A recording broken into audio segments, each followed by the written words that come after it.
Ethnologue et sociologue de formation, Élise Fontenaille nous connaît, dissèque nos pensées les plus terribles, mais aussi les plus belles. Ses personnages sont forts, si réels. Où s'arrête la réalité et où commence la fiction ? Journaliste, elle documente minutieusement ses récits. Auteure inclassable, elle nous offre aussi bien des romans d'amour, de science-fiction, historique ou de magnifiques tranches de vie. À Montréal, un groupe de femmes artistes a peint une fresque sur un mur, dans une rue où les femmes tapinent. Elle les montre toutes ensemble, rassemblées, en marche. Le drame des disparus a ébranlé le pays tout entier. Une onde de choc du Pacifique à l'Atlantique jusqu'à la pointe de Gaspé. Honte au Canada.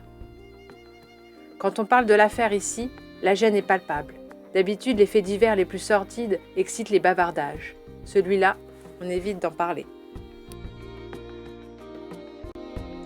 J'avais enfin quitté la marchande de sommeil et trouvé pour quelques jours refuge à Vincennes, non loin de la tour où le marquis de Sade passa quelques années chez un ami d'amis, parti en voyage, mais décidément Paris m'était impossible. Jamais je ne trouverais un bail, personne ne voudrait louer ne serait-ce qu'un studio à un écrivain sans le sou, et surtout, sans fiche de paye, le sésame des temps modernes. Il me fallait partir, au hasard, Balthazar, encore une fois. Aucun arbre pour se pendre, rien, aucune issue, si ce n'est boire l'eau vénéneuse des sources et des puits. « Ils ne vont pas hurler longtemps », dit von Trotta à de rares officiers sensibles. Il y en a toujours. Ceux que ces hurlements à la mort des captifs indisposent. D'ici à 8 jours, tout sera fini. Il suffit d'attendre. L'agonie des héros dura de longs jours et d'interminables nuits. Et soudain, un matin, on n'entend plus un cri.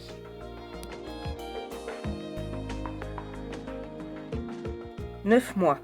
Il m'avait fallu 9 longs mois, tant de jours et tant de nuits, pour en venir à bout de cet amour-là, de cette folie en moi qui portait ton nom, Adama.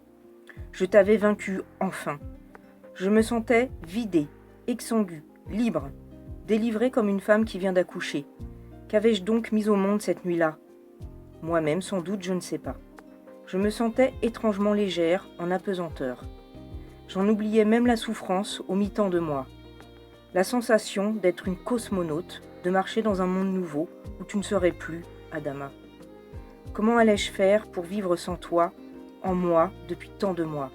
Dans les rues désertes, je bondissais, je dansais. Oui, je dansais. Devant le haut mur gris du Père-Lachaise, je courais, je volais.